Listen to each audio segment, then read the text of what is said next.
Hello and welcome to What Has Stadia Done Now? And I think this is going to be a very, very lively discussion. And last week we thought was pretty interesting. Last week's show we thought was going to be a bit mad. This one's even going to be worse. We've had even more fallout, more things have came to light, and now we are going to discuss them all. So sit back and enjoy.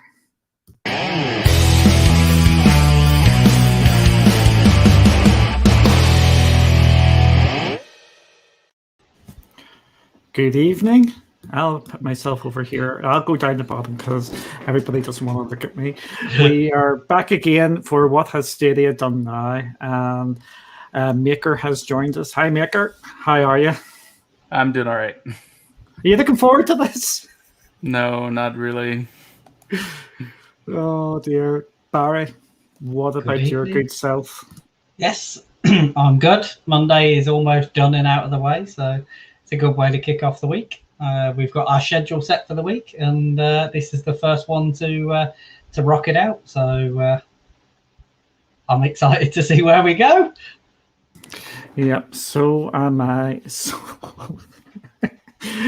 So tonight we are going to be covering quite a number of topics. We are going to be going back over the article, the revenue split, because there seems to be more questions that came out from that than answers, and some more interesting things have came out with some developers have been nattering away to each other, and them conversations are now public knowledge.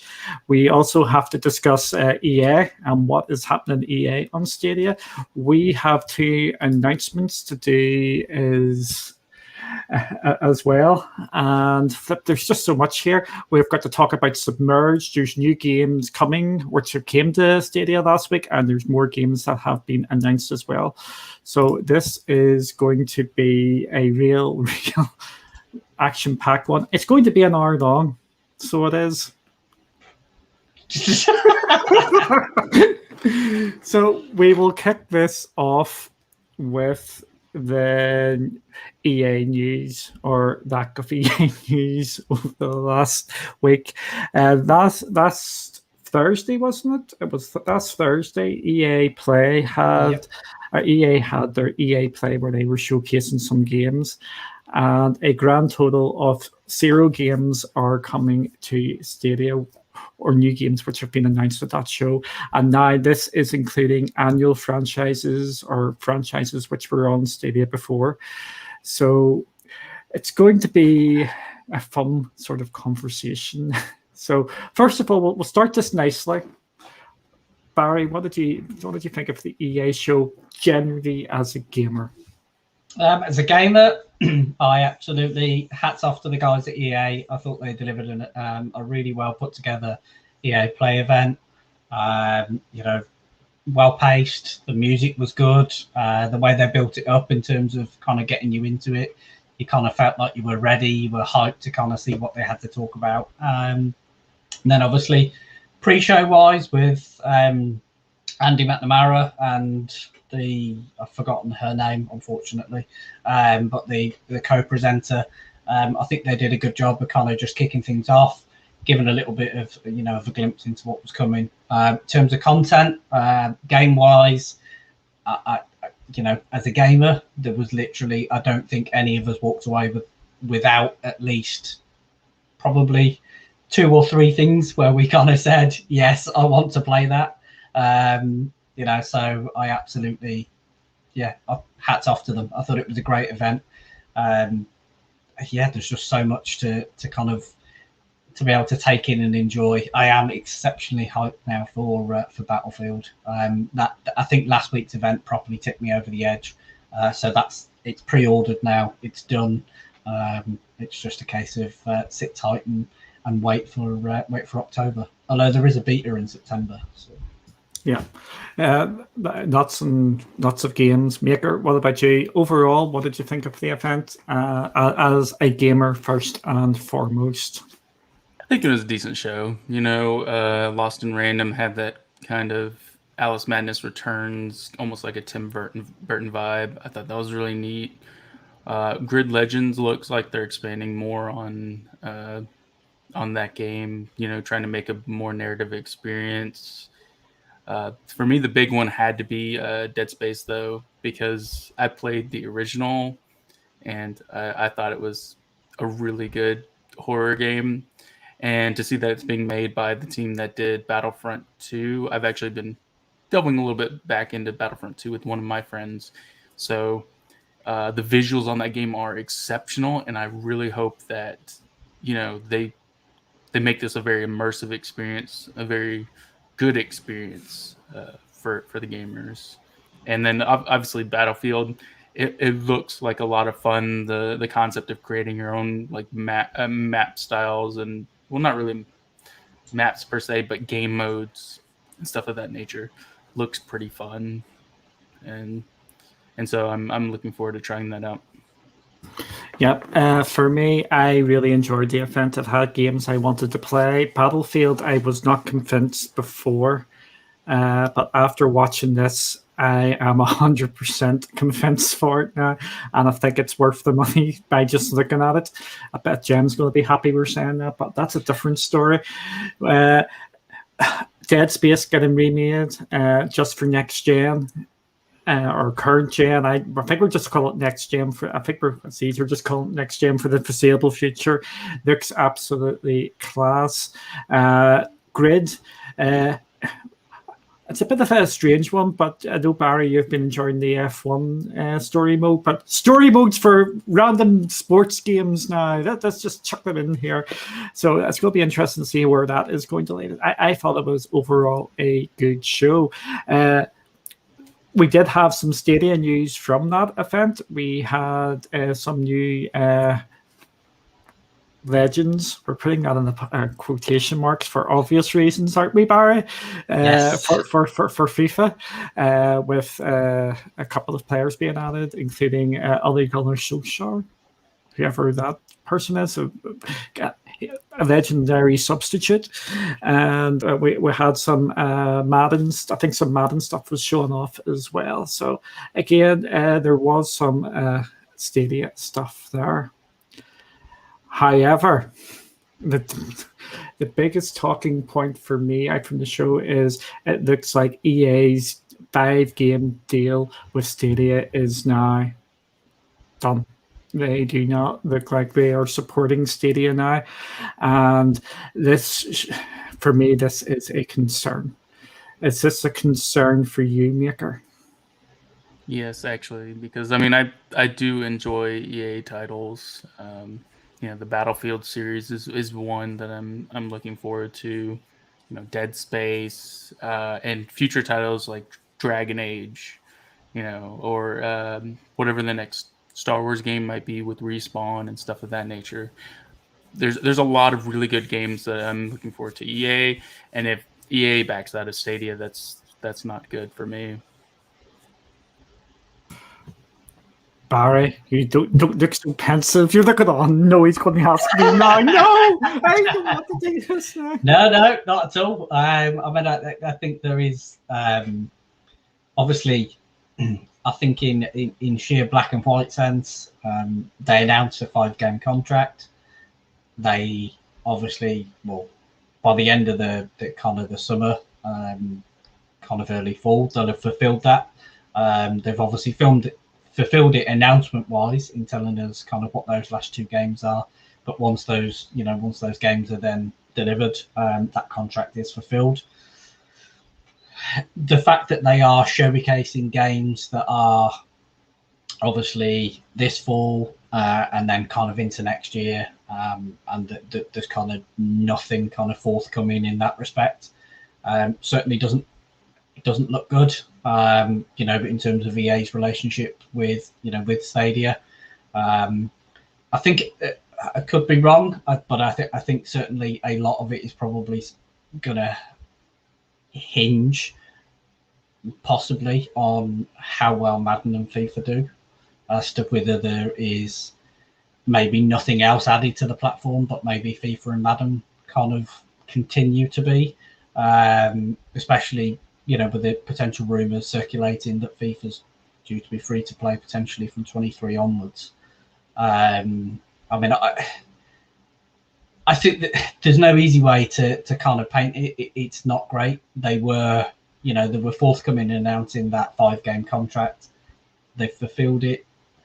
I don't know, personally, from kind of looking through, your friends lists, looking through social media, I'm going to say that a large amount of the EA games haven't gone down particularly well. I think probably the most popular one that we would have seen, which would be part because of the type of game it is and part because it was on Pro, is certainly going to be Star Wars Jedi Fallen Order. I think that's probably been the most popular of the 3 titles possibly that they've delivered. But yeah, it does look a little bit of a bleak picture, because if they walk away from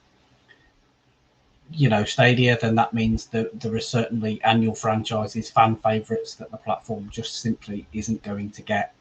And if I think back to where we were in 2019, when it was almost a year ago now that kind of EA, or 2 years ago I should say, that EA kind of announced that Connect, that they were going to be bringing games to Stadia, and because of the ease of the cloud, there was a lot of people like, well, actually, hang on, for the casual people, this is great, because FIFA, if FIFA and Madden are the only things that they play, then perfect. They can literally log into a browser or their phone and just jump into FIFA, and they've got no real, particular costs in comparison to buying a console.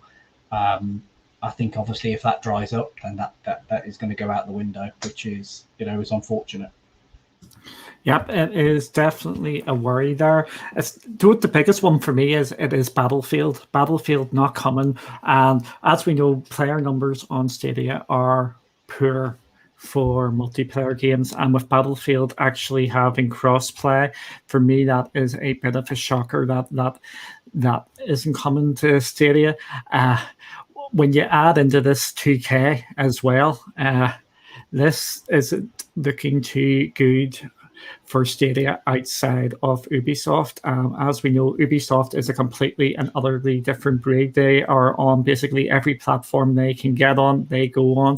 They're on GFN, they are on Stadia, they are on Luna, they are on Facebook Gaming. They are basically absolutely everywhere, and I'm telling you now, they are going to be on Netflix Gaming as well. It's going to be an absolute guarantee, because they just like getting their games everywhere. I'm just getting really concerned about the big publishers on Stadia. For people who may have missed the news, 2K is not bringing at this moment in time, or it has not been listed, NBA 2K 2022. So it's just real disappointing out there. It is. It does. It kind of feels. I feel a little bit like we've kind of gone full circle. We've gone from not having them to getting the announcement to kind of going right the way back out to the other end, where we're kind of like, oh right, okay, so we don't have those games anymore. I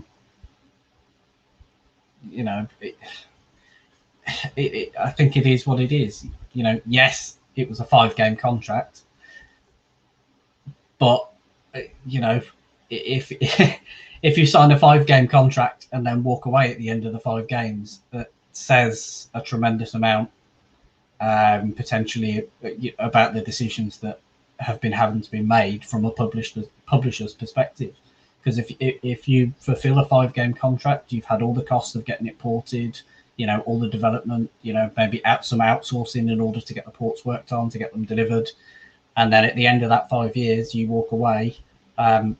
It would indicate to me that you're not making the right level of money that you've maybe had inwards in order to kind of do the work, and that balance book just doesn't stack up at this particular point in time. Maker, yeah, I can see you're thinking about saying something here. I don't know. To me, Battlefield is like such such a missed opportunity for Stadia, especially since that is probably going to be the biggest first-person shooter this year. Or at least it's looking like it. It's because like I don't see any other shooter coming out this year on Stadia being as big as that title. Like it is like the most excited game right now, and the fact that it's not coming isn't good, because like that's the biggest appeal for Stadia, is that you can purchase these third party big titles on the platform. That's why they advertised Resident Evil Village. That's why they advertised Cyberpunk. The fact that it's not coming is not good. I don't see how it's anything other than a negative. Cloudbusters, we're not saying this is the end of Stadia. We are just putting this out here as we can see it here. EA are not bringing their games to Stadia. Or any of the new games. And again, I'm not reading anything into this because this is atypical. It's not even mentioned in Stadia as one of the platforms there, either on the EA games coming soon here. But the games the EA games which are coming soon are Madden, NFL, Mickey Mouse Football is. I just wanted to mention something. So Sammy brought up Battlefield versus X Defiant. I wanted to throw out some numbers here because I'm looking actually at the X Defiant trailers on YouTube, and there's like worldwide reveal by Ubisoft, 261,000 views. The Battlefield Portal trailer, and for comparison, which came out 3 days after the X Defiant reveal, has 3.6 million views in comparison. And if I go to the worldwide reveal, there's of X Defiant 7.9K upvotes, 4.5K downvotes, compared to like the Battlefield one, which is 273,000 upvotes and 4.3K downvotes. It is easily the most excited for first-person shooter this year, and Stadia is not getting it. This could all be rectified if Stadia actually gets Call of Duty, because as we know, Call of Duty have signed a deal with YouTube to show their highlight reels, and that is like the perfect avenue for where Stadia could actually use that as an advantage. Come and watch the Call of Duty League and come and play Call of Duty now on Stadia. That is a big, massive marketing thing with that. With these EA games, I think these games listed here, only Madden and FIFA are coming. This means they are missing out on Lost in Random, Battlefield 2042, Grid Legends. I'm not counting the EA Sports PGA Tour as yet because we do not know 100% for that at the moment, because no platforms have been listed, and they are also missing out in the Dead Space remake. These aren't small Mickey Mouse sort of games. These games would bring people to the platform. For me, I absolutely love the look of Lost in Random. I think that looks an absolutely class little title, and I'm excited to actually play that as well. Do we think EA are just half foot in, or 1 foot in, 1 foot out on the cloud? Because they seem to be a bit tentative across all the platforms. Even xCloud, which as far as I know has the most EA games on it, because there's all the wee silly wee games that people forget about. I think even xCloud is not even getting the big games. They got Battlefield there a couple of weeks ago, but they're not getting the big. Last week, right? Yeah, last week, yeah. So do we think they are still being tentative, or do we think they're going to launch their own service? I think they're or Maker. Sorry. Oh, Maker, you go. You start okay. talking. Sorry, my bad. I think they're tentative. I think that's why they're kind of dipping their toes in each respective kind of cloud platform. You know, you have some in GeForce Now. You've seen the 5 contract deal with Stadia, and you're seeing them dip their toes in xCloud with Battlefield. So I think they're tentative, just trying to test the waters to find out where they want to drop their games. Yeah, I mean, I think I'd have to say I agree with what Maker's just said. I think they clearly they know where their money is made, which obviously is FIFA, based on the amount of revenue that kind of that title brings in. I mean, I think I get the impression that maybe they'll want to be in the cloud where they can hit up the biggest audience. Now, whether that be, we're seeing kind of Battlefield 5 on xCloud right now, which, depending obviously on where you are and kind of what your experience is like, it runs extraordinarily well, on the Xbox, or should I say xCloud. I'm just going to call it xCloud because I much prefer xCloud rather than Xbox game streaming. It runs exceptionally well, and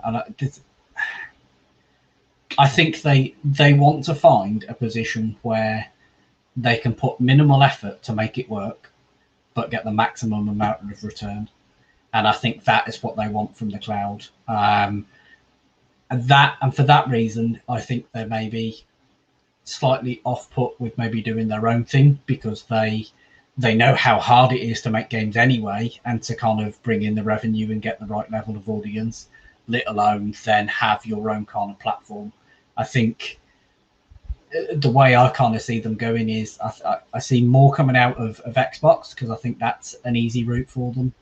And I think obviously because of, they've obviously got their Origin stuff, I think it makes it easier for them maybe to go elsewhere in the cloud. I think you could see some like an EA channel pop up elsewhere, or your Origin subscription being available, and hooked into someone like GFN. So I think they want it as easy as possible, but to obviously make the most amount they can in return. Yeah, I'm just going to pick up on this part by Cloudbusters. EA Play and Stadia would be interesting like Ubisoft Plus, but the player base isn't there for them on Stadia. This is what you call the chicken and the egg. The player base isn't there for them because they haven't got Stadia doesn't have all the big hitter games on the platform, and the big hitter games won't come to the platform because the player base isn't there. So it's a self-fulfilling prophecy. That's why we've seen EA or Stadia go out there and pay for the ports for games like Resident Evil and Cyberpunk, and do big massive deals to try and bring the audience in there. So it's like the chicken and egg sort of thing, and this is why we should be praising Stadia for when they're going out there to actually grab these games onto the service and buying them to bring them across. Do we think this is going to be happening going forward or not? Okay, we will move on then. Thank you for answering that. And I call it xCloud. I always put xCloud. Cloud gaming is just so hard to actually say or remember. It's much better just calling it xCloud. We will move on to. Pants, I don't really want to move on to this because this is going to open Pandora's box. Oh dear. Last week. A developer, I forgot his name, posted an article from what he is hearing about the new Stadia paid for model. And this is just going to be fun.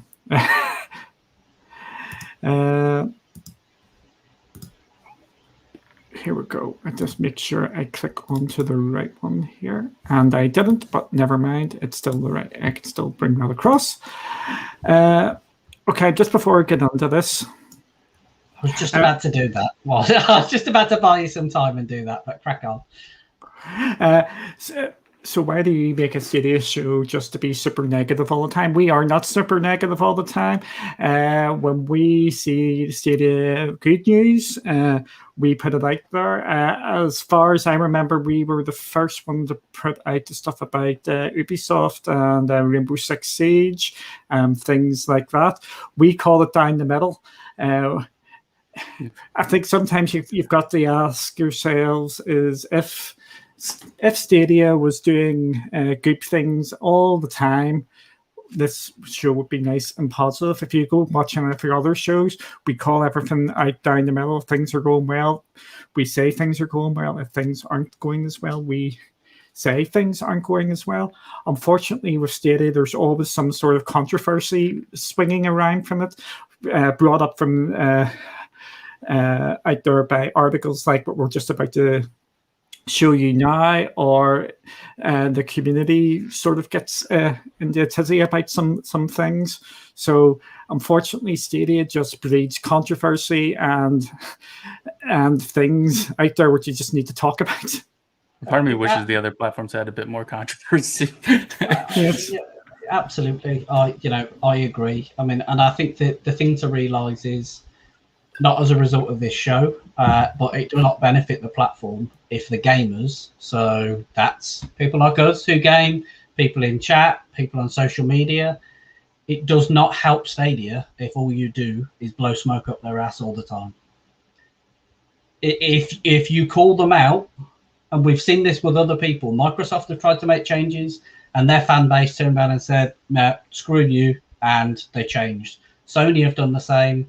And I think you have to be in a position where there's, a spade is a spade at the end of the day. You have to be able to be realistic and critical of some of the things that you may enjoy or love the most. And first and foremost, we are gamers. We appreciate the tech. We enjoy it. But, there is no getting away from it. If we sat here and said Stadia is awesome every single week, then, and everybody else does exactly the same, then guess what? The product you've got today is never going to change. Your games are never going to get bigger. Your wider perception in the gaming sphere is never going to get better.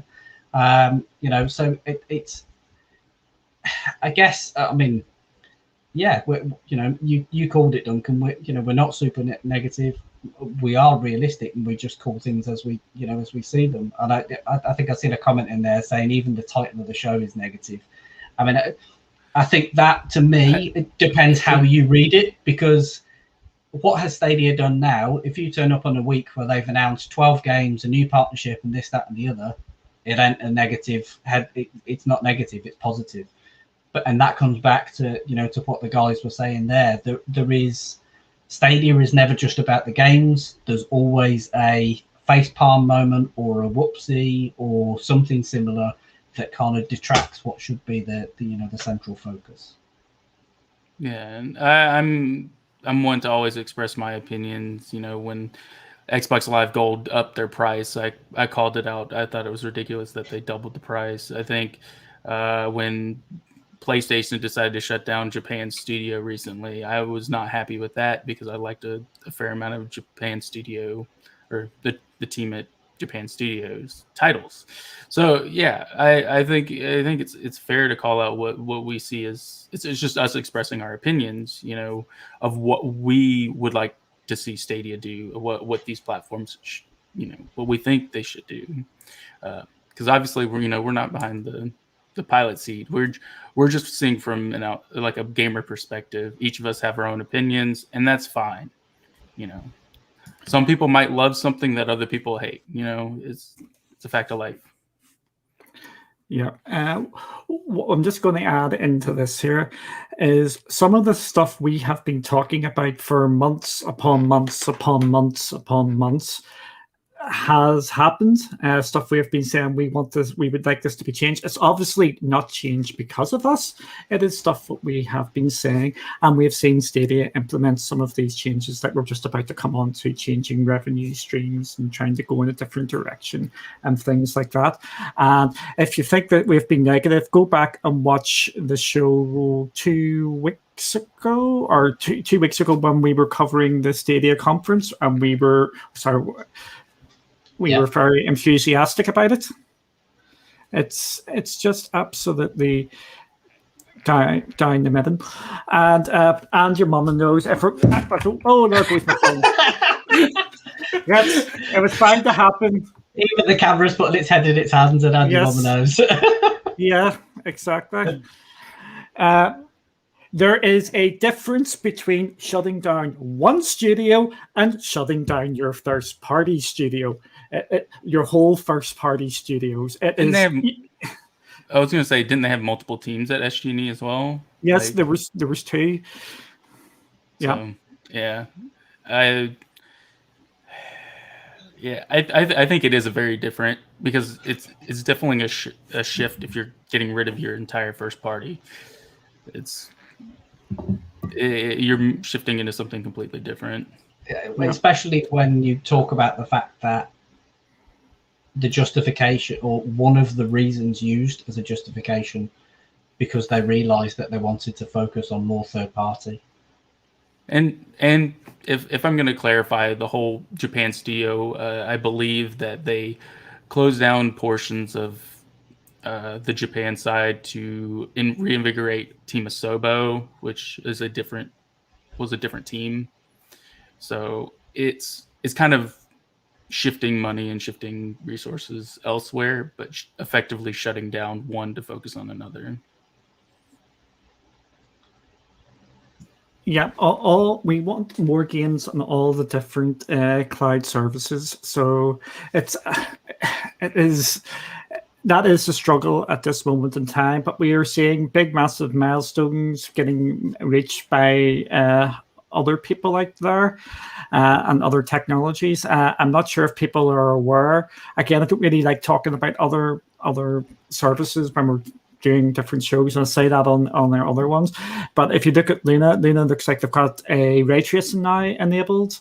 We have GFN have just passed the 1,000 game mark, and Microsoft are just being Microsoft at this moment in time, and just absolutely. Oh, sorry. Can I just cut in just real quick? I did want to say on the recent roundup, I did call out Xbox because Raji was not working for me. That was one of the first complaints I had when we started covering the Xbox section. So, when I see issues occurring, I'll call it out. Yeah, I think that if you don't watch your other shows, you do not see this, because we did call out Xbox. I called it out last week with the blockiness in some of our Forza sessions where they were completely nearly unplayable. So it's just absolutely wild. Again, we're off topic. We'll go back on the topic here. Don't like going down. It's rabbit holes. We always go down rabbit holes here. So Stadia and Stadia Pro's future, a follow-up. Basically, this is a dev who's been talking to other devs, and this has been answered by Stadia themselves. They reached out to 9to5 Google, and they have confirmed about the 70% here, but they did not confirm positively or negatively about cutting deals with indie games. So basically what that means is normally when games go on to like these sub-services, you get like a lump sum followed by playtime, and that's more or less how it works. Each deal is sort of different, but the way Stadia is moving is they're going to say it's 70% of all Pro subscriptions are bunged into this big massive pot, and depending on playtime over days, you get money allocated to that. So if you are putting a game onto Stadia Pro, unless there is Stadia do a deal, which they are going to do for some games, you do not get a lump sum. What the concern here for me here is devs look like they are missing out on these lump sums which they were told they were going to get. It looks like the deals were changed. So if you've got a game coming to Stadia Pro, it looks like you've been pushed onto this new 70% model, and you're no longer going to get guaranteed money from that. Am I saying anything wrong there before we go into the discussion? Okay, Barry, do you want to kick that off? Yeah. I think first and foremost, from Stadia's perspective to the developer's perspective, it may not be pretty, but it's just business. In their respect, I think that's how they are very much how they're treating it. I think if you're a dev, particularly of a game that might not necessarily be in a position, to kind of benefit as much from it, then you probably are going to be in a little bit of a position where, where you kind of feel a bit aggrieved by that change. I mean, I think if you signed I mean, I know that it clarifies in there that it was legally amendable because of obviously how it was written. But if you sign a contract with an expectation of that's what you're going to get for the work that you're putting in, and then you get closer to the time and then somebody pulls the rug from under your feet, it's not necessarily a great look. I think one of the things that it does come down to is potentially trust. So I think depending on how strong these bonds and these partnerships between the devs and Stadia are, it will come down to trust. If as a developer, you first and foremost have trust in your product, in your game, that you're bringing something that's solid, that's kind of is going to hit the mark, which at times can be very difficult. Some games, trailer wise, they look absolutely awesome. By the time they then land with the players, they maybe miss the mark and people don't enjoy them as much as they thought. The other side, of course, as I say, is having trust in Stadia, because that contract change is there. And we know that through the clarification that they've said, that there's been many developers who have actually made more money from the new model versus what they would have from their upfront sum. And that, I think that's where the trust element comes in not only your product, but that relationship with Stadia, as to be in a position that, okay, I'll trust what you're saying. I mean, they've obviously got they've got no real kind of get out, because the contract was legally amendable, so they can't back out and can't just turn around and say we're going to pull the game. That Google will hold them to the contract and deliver the game, which is kind of ironic, really. But you kind of have to trust the process, and that's a very, very big step, particularly for an indie developer, because if that game does not do particularly well on Stadia, and let's say it's a first on Stadia, or it's what's the first in Stadia, mean? What's the Stadia exclusive? Sorry, we're coming to that a bit later. Don't worry. If it's something like that, then you've got an opportunity to potentially maximize in whatever that kind of first in Stadia period is, but then you might have to resign yourself to the fact that that outside of that 6 months, it's coming to Steam, it's coming to Epic Store, and then that's where you maybe going to start making your money, because that's where the player base is. It depends where you are, in terms of financial stability, whether you are in a position of taking that risk as an indie developer. Is that something you want to do? Because if you signed a contract and locked your game into Stadia and it wasn't going elsewhere and it bombs, then you're kind of in a bit of a whole world of hurt, because you're not getting paid up front for it. And if it doesn't get played that much, then your revenue isn't going to be, a tremendous amount. So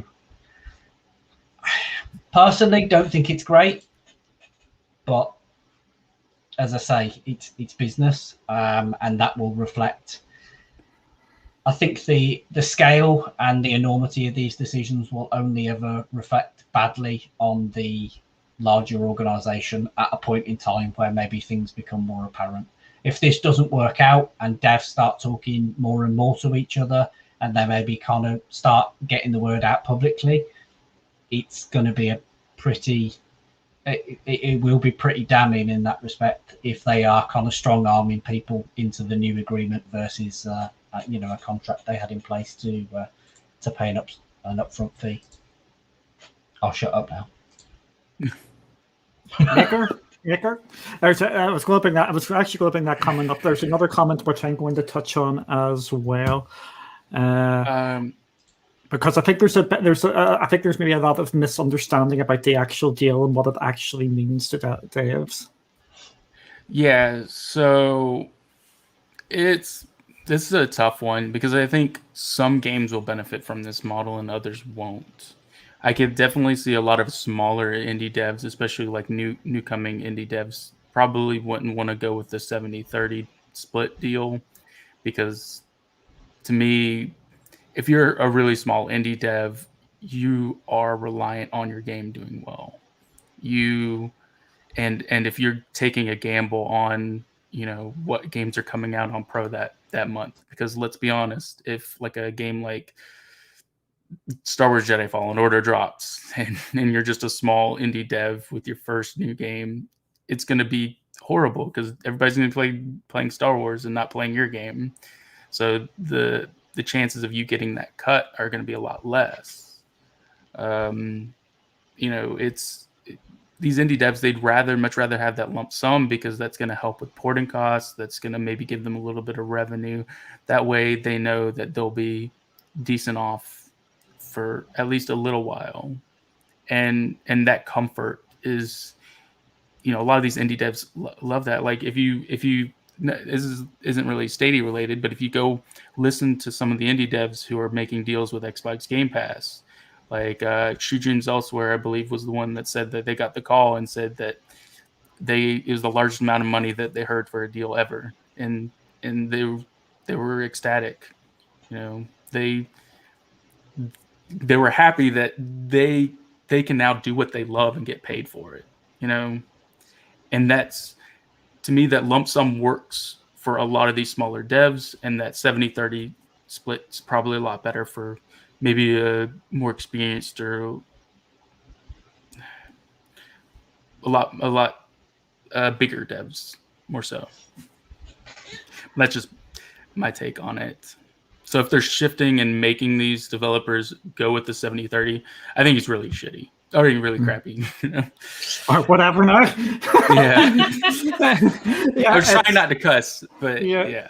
It's that is where I have the real issue. If a number of these devs appear to have had signed up deals, this could have been for $5,000, $100,000, millions of dollars.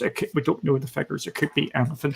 But for small indie devs in particular, any sort of upfront payment is money to them. That's paying their rent, that's paying their food bills, this is paying their electric bills, that is paying absolutely everything.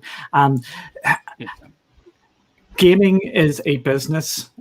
We say this all the time, and sometimes it's not nice hearing how the sausage and all is made, but bringing games to Stadia, devs need to get paid, and they want to be told that they're going to make a certain amount of money.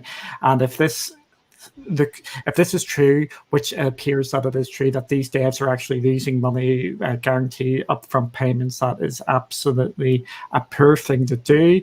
And as we know, devs talk, and this could do a bit of a spiral. Here we go. How much were developers getting in lump sum beforehand? The less games in Pro for the month, the more money the publishers get. See, this is where there's a bit of a misunderstanding over this. We don't know how much the publishers were paid beforehand, bar Resident Evil, which we're not going to talk about. I did want to mention it's probably not likely based off of how many games are dropping that month. Usually these deals are worked out months beforehand. So typically Stadia won't know exactly what titles they'll be dropping, let's say that particular month, but they try to get a particular amount of games ready for that month. Yeah. So the less games in Pro for the month, the more the money the publishers will get. Remember, they're going to be competing with all the other games which are on Pro. So in my case, I'm a Pro member from a founder. I don't even know how many Pro games I've got now. So these new games coming out are going to be competing with that massive library. And if this, which I'm thinking, what Stadia is actually hoping this is going to draw more people onto the platform to drop more games on the Pro, that just opens up that much wider. And this is where it will get scary for some of the devs, and it will be maybe off-putting to put the games on the Pro. there are many games out there which can be completed in a couple of days and then just put in the box and forgotten about. And there's games you will log on to every single day, roguelikes, your Destiny 2s, your Outriders, your Assassin's Creeds, if you're playing that because you're playing that over months upon months, your gas games.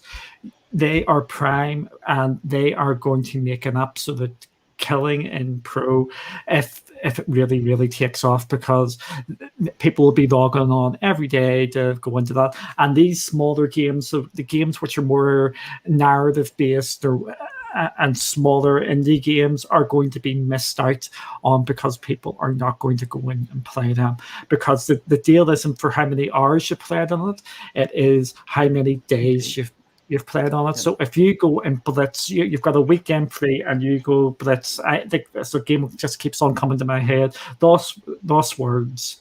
You go and blitz that, which is an absolutely brilliant game. And one day on pro, that's only counted as one session. But if you go in, you're not even a big, massive, I'm going to say, Outriders magically goes on to pro, and you log on to Outriders 3 days and you play like an hour of that. That's counted as 3 sessions, and that means Outriders will get more money over that one tiny little indie game, which you probably enjoyed a lot more than the other game. And this is where it's really iffy. I just wanted to point out there are exceptional, really short games. Like look at like Greece, or look at Journey. Recently, in the past month, I played What Remains of Edith Finch, Valiant Hearts, A Great War. I just completed Inside again last night, which is a VR game. Inside and Limbo are another great examples for short games that are really great experiences that you might not necessarily come back to for a while, but they're still great games. And if you put them in a pro model, like you said, a lot of these games you'll complete in like a night or two. And against a reoccurring game where you're going to be coming back to it over and over again, even a longer title like Assassin's Creed, where it's like 40 to 60 hours long, it's obviously one's going to make more than the other. And I think that's where they really need to make sure different devs get different payouts and different styles of payment if they're going to go with this method. Yeah, definitely. And I think, I probably put him a little bit on the spot here, but I was actually listening to Jem talking on Saturday, and I think one of the examples he used was Kaze, where he said it's about 4 or 5 hours long, and he was like, for me, that's one sitting. I'm done. I'm never going to pick it back up again because that's the way I game. Once I've done it, thank you very much. I'll move on to to kind of the next thing. So it is interesting, but the one thing I was going to say is, and I know Duncan, I think you probably may or may not kind of be about to kind of dip into this, and I think it's something we both said when we were reading the stuff from 9 to 5 the other night, is I don't think there was as much of what Stadia did say as to what they didn't say. I think obviously it's a very tricky situation to handle from a PR perspective, but if we look at let's go to Death Stranding geezer Kojima. Oh, the game which was meant to come to Stadia, which is now going to the Xbox. Right. Okay. Let's focus on that for a second. Okay. There was an article that came out where they said blah blah blah, supposed to be coming to Stadia. Stadia came out and went bang. No, I'll kill that. Thank you very much. There was no Kojima game. No. It was as far as I remember, it was interesting wording. There was nothing. It was loose wording that kind of suggested that talks had taken place, but there was never an agreement for a game to actually come. Yeah. Sorry. They said something along the lines of there was never a plan for the game to come to Stadia. Yeah. Not necessarily. Yeah. And I think we are. I think everybody kind of read that, and we're kind of like, yeah, okay. From everything that was kind of discussed, it's pretty much we'll all draw our own assumptions, shall we say. Whereas I think with this one, they were very calculated in saying, well, there's the rev model. We're actually getting we've actually seen in the first month that people have made more money than they would have done, in the alternative sense. They did not touch, and I guess there's a part of it maybe, from a PR perspective, because they don't want to go anywhere near it with a barge pole. They did not touch on the fact, to come out and deny it and say we did, we're not doing this. They didn't specify whether or not they were pushing indie devs into this plan. They didn't, like, when they said that developers were earning more than that they normally would have made, they didn't specify how many did that and how many didn't, because obviously in a plan like that, sometimes it doesn't work out, obvious. It's a tough situation, and they're not going to tell you the whole truth because they're a company. They want to be presented in a positive light at all times. Microsoft does this, Amazon, every big company will do it. So it's hard to tell whether it's more positive than negative, and if it is more positive, we need to see more numbers. Yeah. So yeah. I'm just picking up on this. We have already talked about that. We did say from the get-go is that there will be some games which will be paid to go on to Pro, but the vast majority of the games will be onto this new model. They mentioned that during the talk as well. Again, it is out there. You can read it. You may believe this report or not believe the report. Games which were meant to get the upfront payment are no longer getting the upfront payment. We've went over why that is a bad thing. Well, before we move on here, we've got other questions here. I just want to give this. There is going to be absolute winners with this model as well. There's going to be games which are going to make an absolute killing with this. And if they get the right games on there, as someone mentioned to me, Among Us. Imagine if they brought Among Us onto that, they would make an absolute killing. So they would get a load of money. And there is real possibilities here down the line. And just remember, as more games come on to Pro, that means they need more people to actually subscribe to Pro to keep the money sort of level, because more games in Pro, the money gets spread out. And that's what you're saying with Game Pass at the moment. They are aggressively pushing Game Pass out there for their cloud.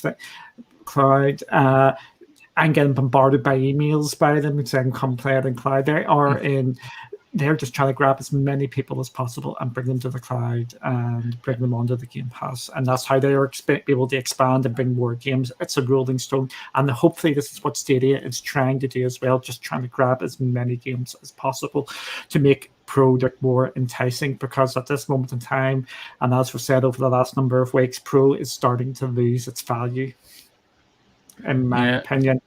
Yeah, I think Game Pass is doing great. You're seeing constant improvements and more money. The more money they make, the more money they're putting in.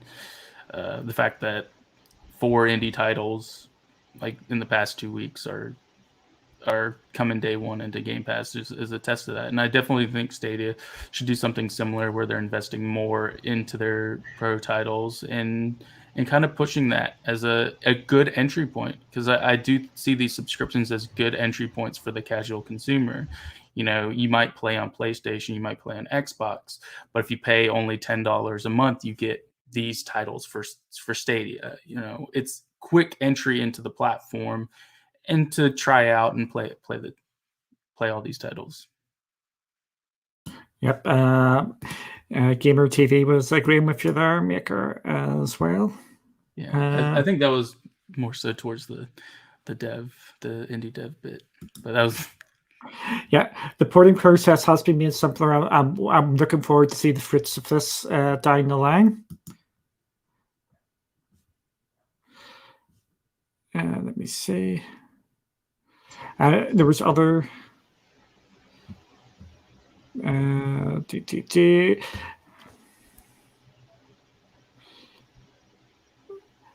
Sorry, there's just so much here. I'm just trying to catch up here. There was a couple of other points I wanted. I hate the stuttering.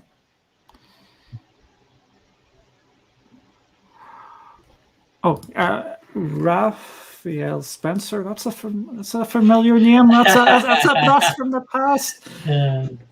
Do we know if contracts actually change? I'll DM you. One thing I will say is that there's been a lot of smoke with this. The fact that I've seen multiple, people who are on websites posting articles saying, "Trust me, I have an inside source," like posting on Twitter saying, I know someone and I can confirm this is true.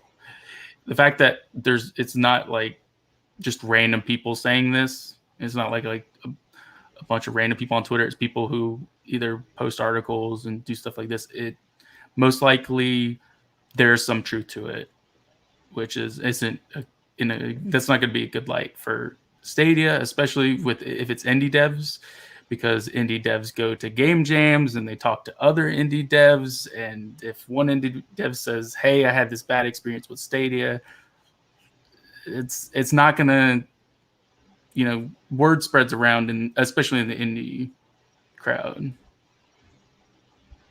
Yeah, definitely, and I think so. That's what I'm worried about, though. Well, it is. I think it's, we've seen cases in recent weeks of indie developers who are struggling to get responses. And there's a couple of things there that just, when you kind of put those things together and stack them up, they don't particularly look great on somebody that you would effectively want to start a partnership with of some variety, and kind of put your games there, because you have to kind of think that if there's that cold exterior, and obviously that it's about getting the right people, the right games, and they can't just be taking anything. I get that, but from a dev point of view, if it's very kind of difficult, and the way they handle that to try and even get to that point of having that conversation, then in my mind you have to think a lot about, well, if that's what it's like now, what's it then like when you are kind of maybe a little bit inside the fray, a little bit further into that partnership? What is the communication like? What is that kind of partnership? How does it all work? And they're things that devs will think about, because they go to brands to work with them because of communication, support, help. There could be marketing, all these different things, from kind of marketing budgets, marketing assistants, all those sorts of things that they will kind of think about and they will consider. And if you kind of find yourself as an indie a little bit kind of left in the lurch, it's not great, is it?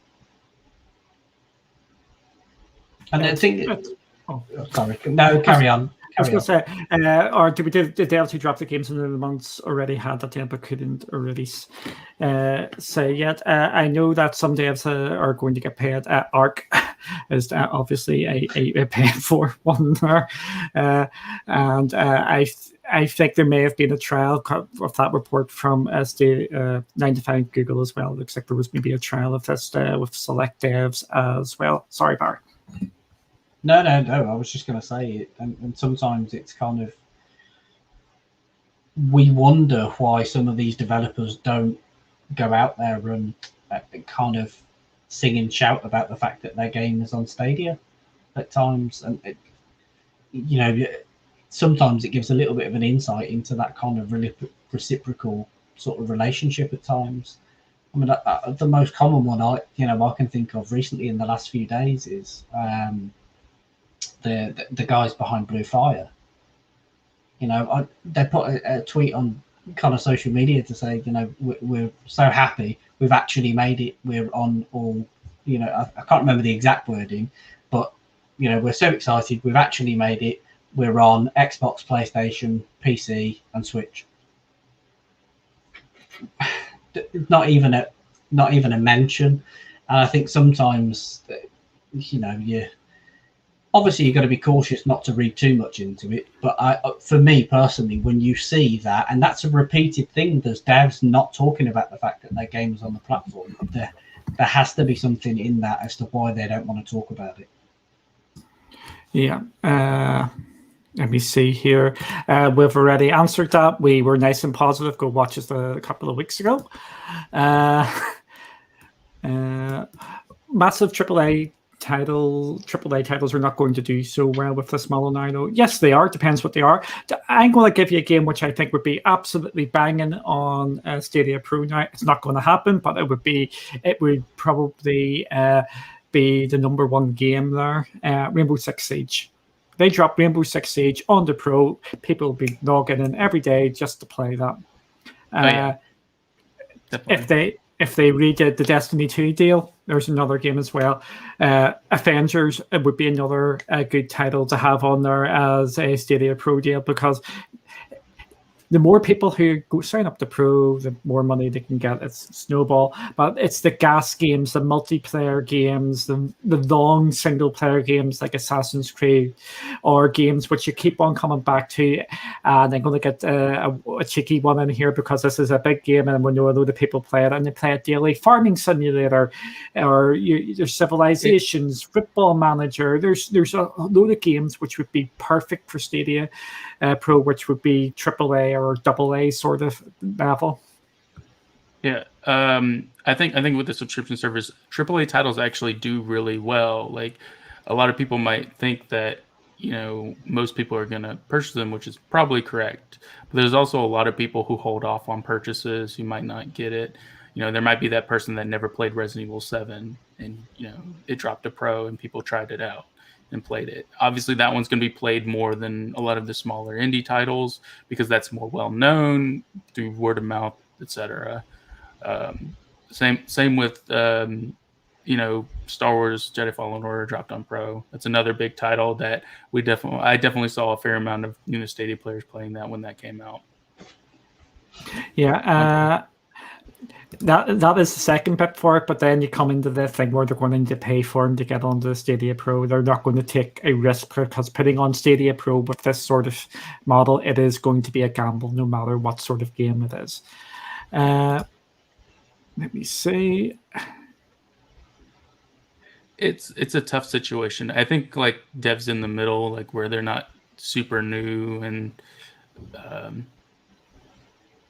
they might benefit from this model decently, but I think like the big publishers generally want a big cut, and the fact that you say, hey, you're going to get a portion based on these other plays, I think big devs, they want to see that money, unless you can prove that they're going to make money off of it. I think it's going to be hard to sell for the 70-30 model. Yeah, I just want to. I'm not sure if you're aware of this or not. I had the actual figures here. I've just lost them. It was about 15 million people downloaded Among Us or added to their library for when Epic gave it away for free. 15 million people. Yes, it was free, but I think imagine if they bunged that on to Stadia Pro, I think there would be a bit of an uptake on that as well. So it's just another option, and it'll be another big good get for them. Among Us was $5 on Steam. I bought it on Steam because I play on PC a lot. So it's not free everywhere. So. Yeah, but that's what I mean. It was 15 million people downloaded it for free when it was on Epic there. Oh, the chat is buzzing here. Okay, we knew that was going to be it. Oh yeah, that's another thing we need to talk about as well. Just seeing that as well. Let me see. Sorry if I've missed it. Road 96 was meant to be coming, and then it was no longer coming. Stadia Source broke that, so fair play to Stadia Source for getting that information out there. Yeah, I don't know what has gone on with that, and however, it is disappointing to hear that. But I think people are putting two and two together there, and it may be coming up with the right answer, or there might be something else there. But by the sounds of it, they were looking some cash anyway, because they stated they were only a 14 or 15 person team. I'm more worried about the reoccurring titles not coming back. Honestly, I know Road 96 looked really cool and was a nice little indie title that was coming, but to me, my main worry is the EA, the 2K stuff not coming back. You know, the fact that NBA 2K wasn't announced for Stadia isn't really encouraging, and the no logos at EA and F1 not arriving, those sequel titles that definitely should be coming to Stadia is extremely discouraging, because I know these publishers, if they stop making these games for Stadia, it's going to be that much harder to get them back on, because if they weren't making money before, you have to really entice them to come back. Either Stadia is going to have to really show improvement in the next year or so, or it's going to be tough. It's that seat at the negotiation table, isn't it? The negotiation process, and ultimately the devs in most cases, or publishers. Usually the publishers that'll work out these deals. Yeah, of course. Yeah, absolutely. They have, in some of these cases, they can turn around and say, the player base, we'll bring you the player base, but you've got to stump up for it. And they kind of, in a lot of those incidences, they hold that ace, and that they can. I thought you were about to say they hold Stadia by the balls. No, no. Effectively, I mean, hey, give us money, or we're not coming to your platform. That's effectively kind of what they're doing. And do you know what? That ultimately is the position they're in. You want it because we will bring play. We've got the potential to bring players, or we don't, and that's a big decision for any gaming platform to have to make. Yeah. Yes, I seen another question here, or point. Yeah, it was Gandara.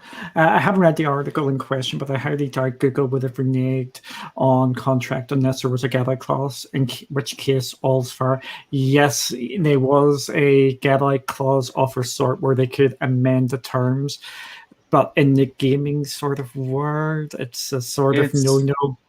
It's not good if you have a set amount that you've already set and decided upon, and then closer to launch you say, nope, actually we're gonna swap you over to this deal. It's in the document that you signed. It's kind of like that small word print type deal that a lot of people really don't like, and especially if you're a dev, you're gonna get pissed off about this. I know I would, if I'm expecting this flat amount of money, set money that I know is going to help my company or help my dev team, and then it's nope, you're actually going to take a gamble with the 70-30, even though you might not like it. Oh, sorry. I thought I was on mute there. Because you can hear I've got a new funky keyboard. I'm really paranoid about it. I was getting prepared for our next one, so we can talk a bit more positively about Stadia for the time being, anyway. And we're going to be talking about a new game which was listed, or which we know is coming now, which was announced on. I think it was Friday there, and it looks actually not a bad wee game, to be fair. It's something which would be completely up my eyes. here. Let me see. So I've got this set up so I can actually do this without having to do it. And we're going to. I've just realised we do want to go on there yet because I need to go somewhere else. No, it's I don't want to. I want to hide some things. You see. So give me a second. But the new game is what's the new game? High Simulator. High Simulator. And talk about it for a second. Obviously, it's coming from the guys who it launched from the guys that done Descenders. If I'm not I think mistaken. it's the same publisher. Yeah, same. I don't think it's the same dev team. Yes, no, sorry. Actually, you are right. It is the same publisher, isn't it? I mean, I think it's. I think if you look at the way some of the games have gone down, some of these simulation type based games. I mean, we've had that. Look at Powerwash Simulator. How crazy did that go? I think and then you kind of drop something like High Simulator into the into the mix, and you kind of when you look at the trailer for it, it looks like it could be a good bit of fun, and I can certainly see why it's up Duncan Street. It definitely looks like it's certainly going to get a few people enticed. That's for sure. Mm-hmm. There we go. I've it had it out enough time for you to roll the trailer. I think it's a pretty good get for them to get. It's definitely more on. I think it would definitely play better with keyboard and mouse over controller. I would assume. So it's definitely garnered towards those PC players on Stadia. Yeah, I think this could be interesting. With the create and share, that's an absolute perfect one for some state share. So it is. I'm just going to bring up a random comment here to get that off the screen so you can actually see me. Could you imagine that you get some state share, get some of that going down the line, and then the devs can then get into this affiliate program? There is potential here. This is one of the ways this new sort of program could actually be pushed out here and be really, really beneficial towards Stadia. They get people to jump on here, have a look at this game, and away you go. And we will bring that down. I think with state share it could be a pretty fun one. Check out this high simulation I just came up with and share a link on Twitter or whatnot. Give a crack at it.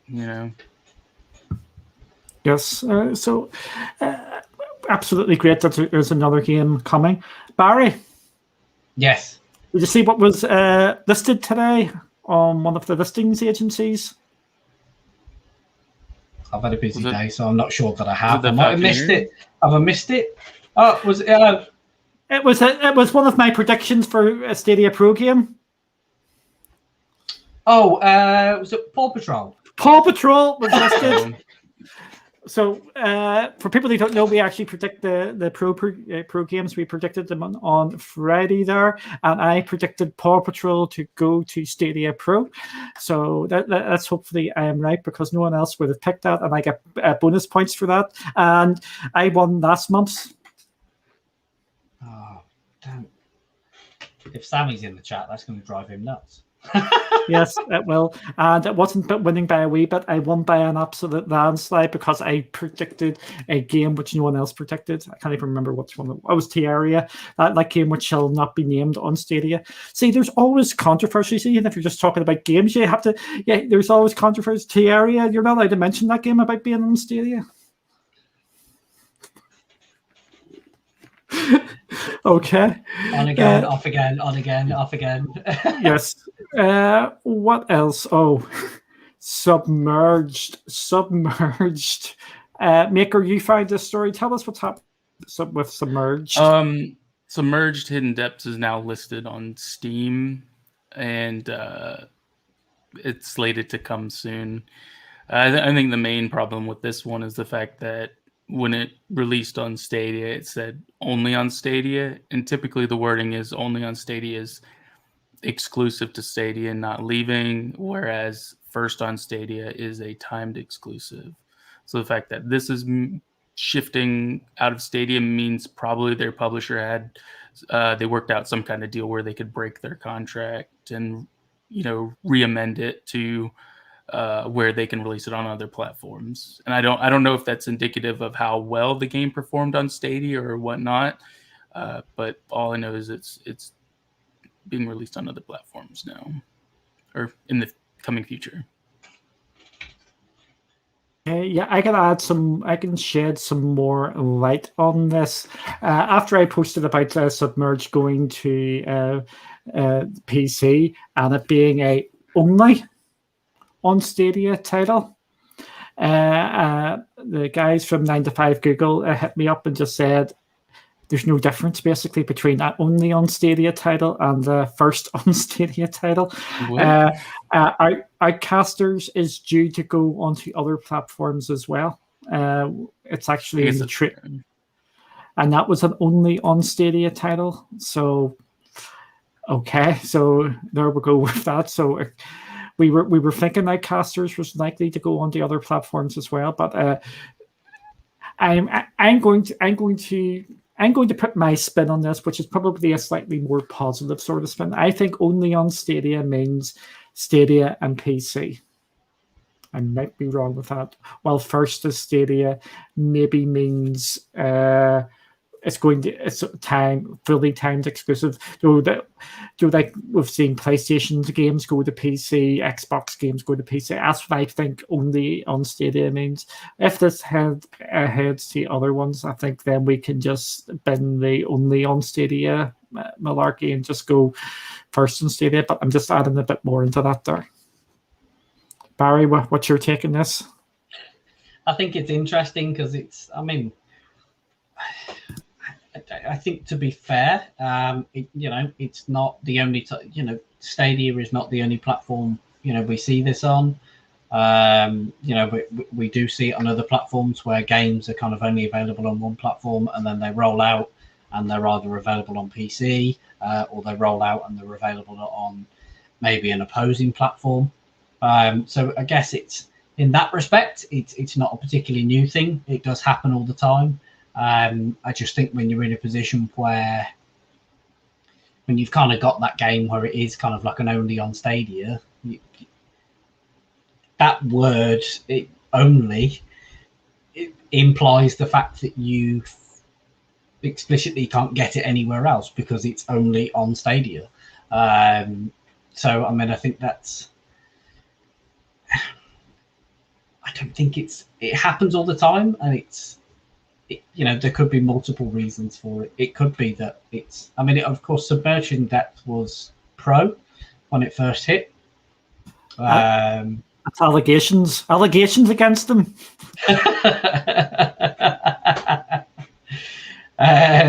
But so it's, and then obviously it left pro, but it could just be they want to get it to a wider audience so that more people can experience it, which as gamers is a good thing. And I think that's the way you have to look at it. If you have to be accepting of the fact that sometimes games are going to move. It's disappointing if you're I guess if you are locked into Stadia and Stadia only, then naturally it's disappointed because you will be feeling like, what? This was the only place that I could play it. You naturally are going to be disappointed, but it's just one of those things that happen. Yeah, I kind of agree on that. It's good that it's coming to other players, but as like a draw to Stadia, it means that there are more ways to play these games that were previously only available on Stadia. Yeah. And I think that's the main thing is that draw might not necessarily be as strong for some players. Yeah, I'm not. I just think it's just a little naughty. That only on Stadia when obviously now it is not. Yeah, I think there should have been better clarification on that because only on Stadia implies that it's like a platform exclusive type deal. It's like PlayStation saying they got a PlayStation exclusive, and then a year down the line, it's Well, the medium's a good example.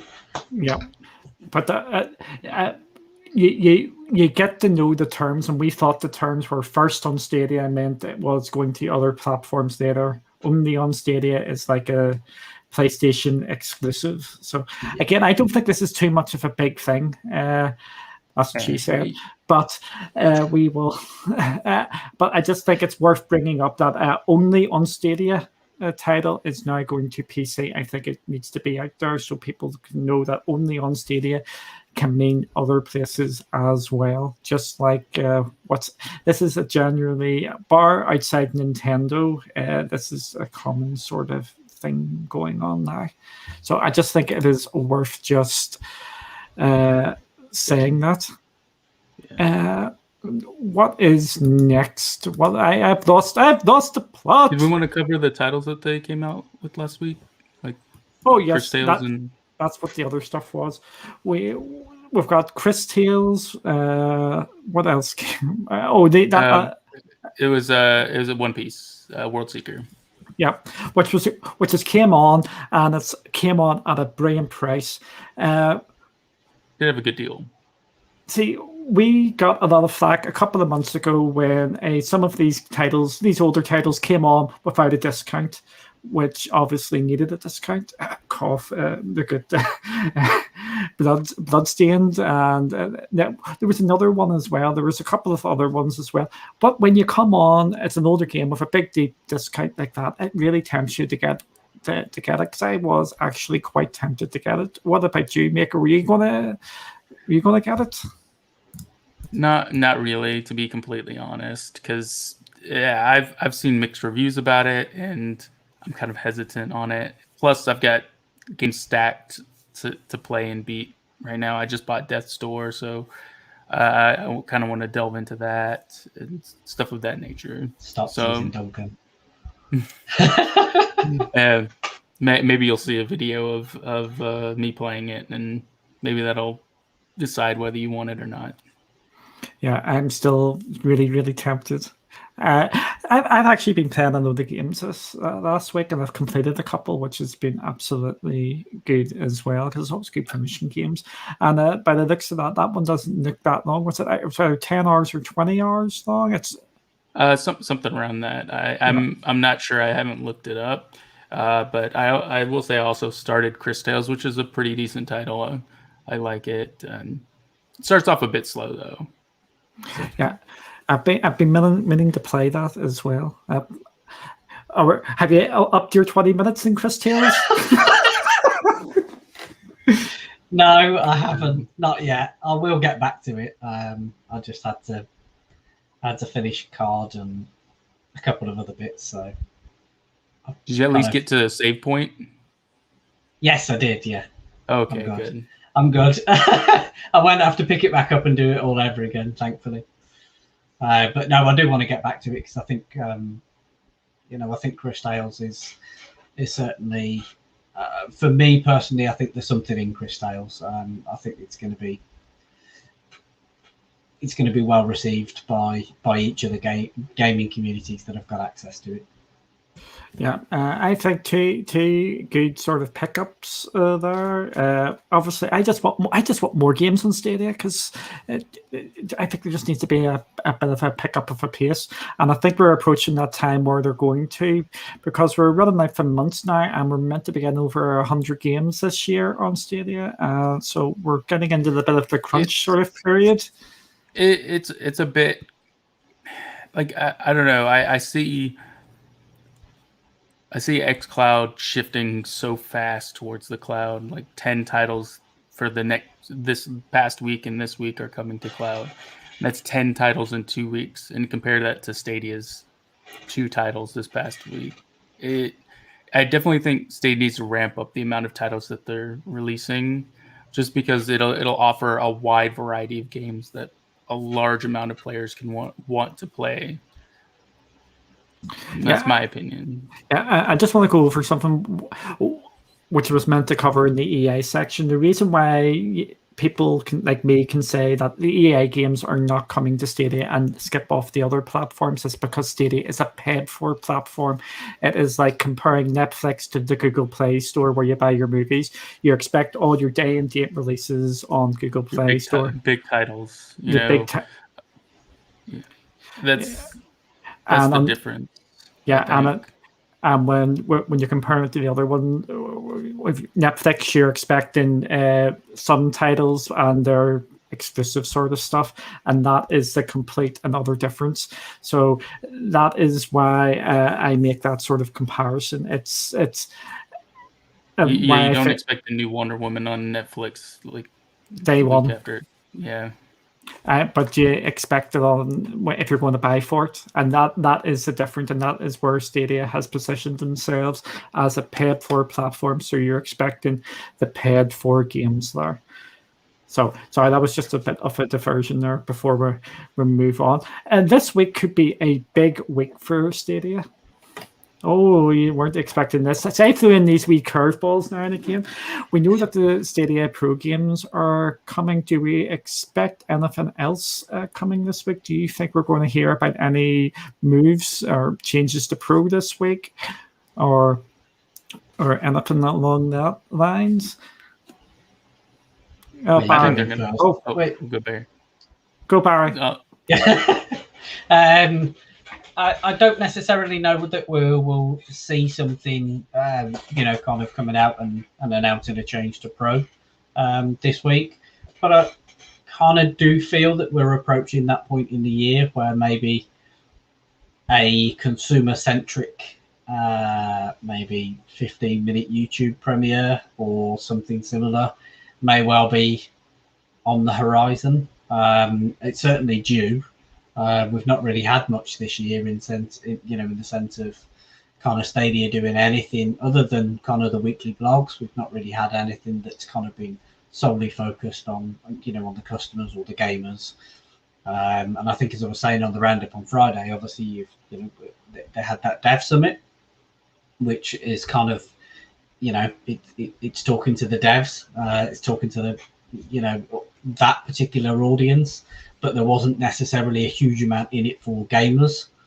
Whereas now, I think what you'll see I think you might see an announcement this week of something coming, hopefully, to say there's an event in the offing at some point in the next 4 weeks, maybe. Maker. I would hope they do.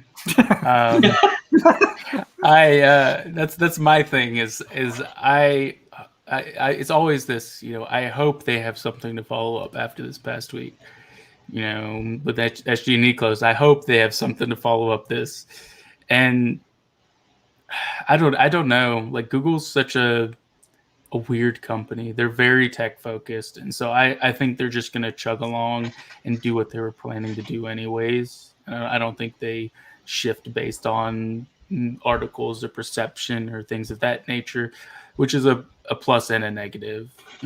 Personally, I think if you want to market these things, it's usually best to have kind of an announcement within the following weeks to kind of push a better narrative. But I don't know. I hope they have something that's, they shock me and say, oh, we're going to get Back for Blood coming out on Stadia. But I have a feeling like with the partnership with Xbox, that's probably not a likely idea. I would love to see some more bigger titles just dropping day and date into Stadia for sure, though. So we'll see. But I don't think this is going to be a really big week for Stadia. I think it's just Pro titles and maybe 1 or 2 titles coming in the coming 2 weeks, probably. What I'm hoping to see with Stadia this week is I hope they're going to speak to us, as this is going to be Pro Week. We know that the Pro games should be announced this week, and they're just going to even put a throwaway line here as Stadia Pro is just going to continue on as normal, or something so people who actually follow the news in more detail can actually pick up on and go, okay, nothing's changing. I would not be surprised if we hear that the Stadia Pro model is changing from a subscribe and you claim the games and they're always part of your library to a Game Pass model where it is just a pure subscription going forward. Because how is this new model going to work if you are no longer subscribed to Pro? Where are they going to get the money? So if you claim some of this, I just think it's going to get a bit woolly down the line for them.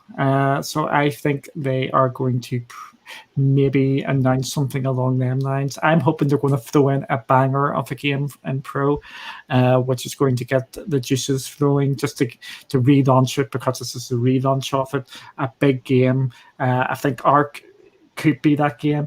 Again, I think a lot of people are hyping Ark up absolutely beyond belief. Ark is it takes some time to get used to. It's an acquired taste. Acquired taste. That's what I was looking for. Like I know a friend who almost exclusively streamed Ark. Ark isn't the easiest game to get into. It's definitely an acquired taste, and it was really rough at launch. I think a lot of people forget that it was criticized heavily because, like, I remember I had like a GTX 970 graphics card, and I was struggling to run it at a decent frame rate and stuff because it's so poorly optimized when it first launched. And I've heard it runs poorly on consoles as well. It's not and it's weird because the game doesn't even look, super amazing or anything. It looks fine. So we'll see. I think it's mostly surviving on a large PC player base, which my friend played on PC with mods and stuff of that nature. Yeah, slightly sidetracked there with me talking about Ark, but yeah, I think Ark is getting hyped up a bit too much because I think it's going to be hit and miss. But I do want to see a couple of big games just to kick this off. So that was that. We have two announcements to make. As you may notice here, we do not have young Samuel.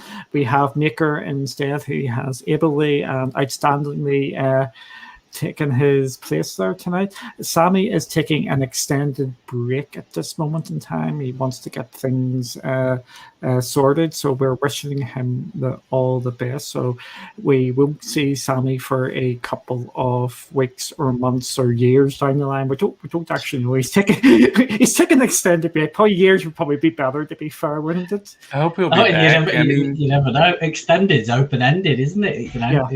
It could be weeks, could be months, could be years, could be indefinite. Yes. So we're wishing Sammy all the best there. I think he is going to make some sort of announcement himself as well. I think, but I'll let Sammy do that. But thank you, Sammy, for that, and we hope to see him back at some stage down the line. Hopefully for some F1 or grid streams. Speaking of which, we've got a second announcement here. Oh, geez, I have to hit buttons. Oh no! There will be a proper version of this going out afterwards. We are reintroducing something. Can anybody guess what it is?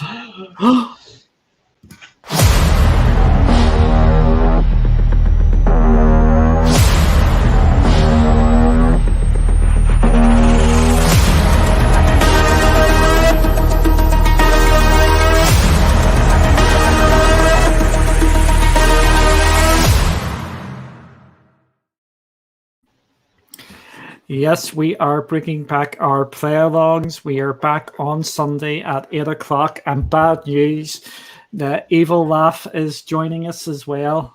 Kelly will be coming in to crash into everybody on Grid. Dear, help us all. as much as we criticize Stadia, we still absolutely love cloud gaming, and we want Stadia to do extremely well. And that is why we're bringing our play along back this Sunday. We are going to be playing Grid, our 40 car race, or how many people decide to turn up and play. It is just a lot of fun where we will go about crashing into people.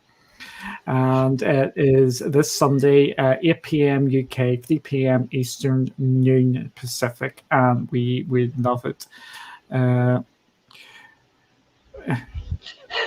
Yeah. Yes, we can do an announcement every Sunday, so we will be doing that. But yeah, we are back doing our play-alongs. We were just taking a bit of a break, and I'm just worried about Kelly. You're worried about her? Yes, are you not? Why are you worried about her? Yeah. You know what she's like in Grid. I know, yeah. That's what I mean. Why are you worried about her? It's everybody else you should be worried about. I would more so worry about her watching the stream and be like, man, you did not clean up. Is that how you've been handling that? I know. Don't give her ideas.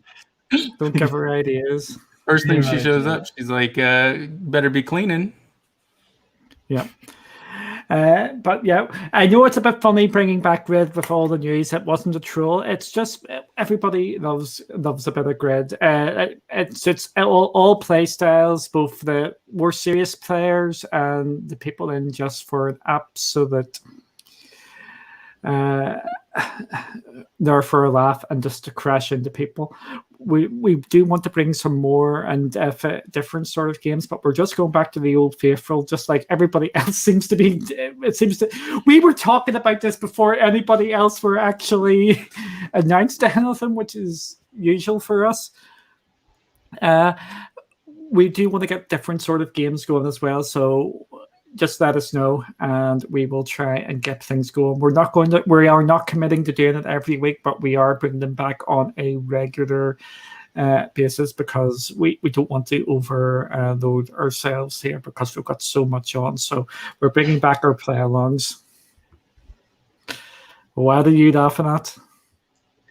It was just the fact that you timed your overloaded statement with people in the comments mentioning overloaded. And then obviously, Brandon saying that you're a target as of Sunday. Yep. We may also be doing another stream on Saturday as well, but that needs to be arranged. Hopefully, Barry is running that one. Thanks. Yeah. Just give me the 5 rings now.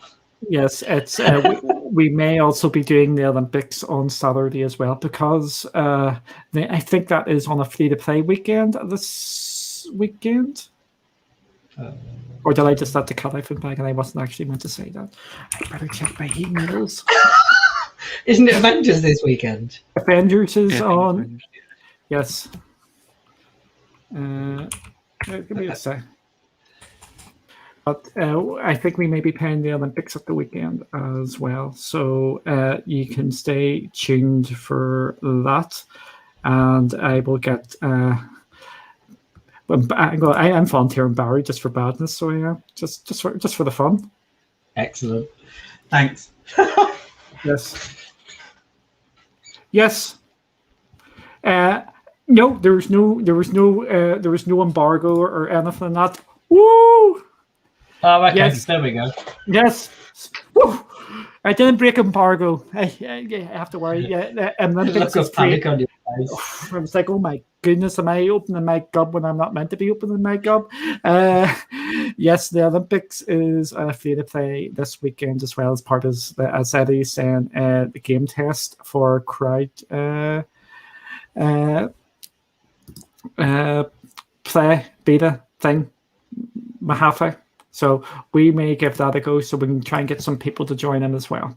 But Kelly wanted to go Grid, so what we're trying to do is the Grid on Sunday as a regular, and the Olympics maybe on Saturday as a one-off. No one cares about the Avengers being a free-to-play weekend either. Is that because it's a kids' game? That's because it's a kids' game. Yeah. But again, thank you all for watching. I hope we've got you thinking about stuff there. Disagree with us. We've had disagreements. We've had agreements. We've had down the middle. This is what we want. We want people out there thinking. We do not want people all singing to the same hymn sheet. It is everybody is different. Everybody has their own voice. People will be at different ends of everything. But I think everybody will agree we all want the games to be great and to have an absolute fun. So Cloudbusters, yes, they should be out tomorrow. So with that, we will say goodbye. Do you want to say anything? No, I'm good.